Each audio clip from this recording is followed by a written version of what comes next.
Welcome to 6 TV. ముందుగా బులెటిన్లో headlines చూద్దాం.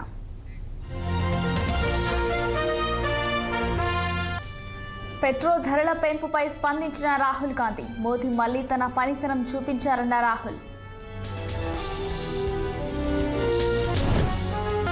కేంద్రం సహకరించకున్నా ధాన్యం కొంటున్నాం. ప్రభుత్వానికి నష్టం వచ్చినా మొక్కజొన్న కొనుగోలు చేస్తున్నామన్న సీఎం రేవంత్. హైదరాబాద్లో ఒక్క ఇందిరమ్మ ఇల్లు కట్టినట్లు చూపిస్తే రాజకీయాల నుంచి తప్పుకుంటా. రాష్ట్ర వ్యాప్తంగా కొత్త ఇల్లు కట్టలేదన్న కేటీఆర్. కులకచర్ల మండల కేంద్రానికి చేరుకున్న రైతు గోసా బీజేపీ భరోసా యాత్ర. ధాన్యం కొనుగోలు కేంద్రాన్ని పరిశీలించిన రాష్ట్ర అధ్యక్షుడు రామచంద్రరావు.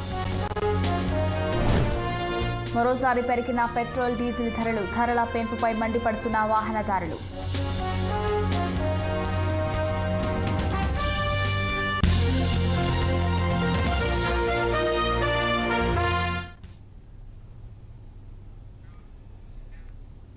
మహిళలు స్వశక్తితో ఎదిగేలా రాష్ట్ర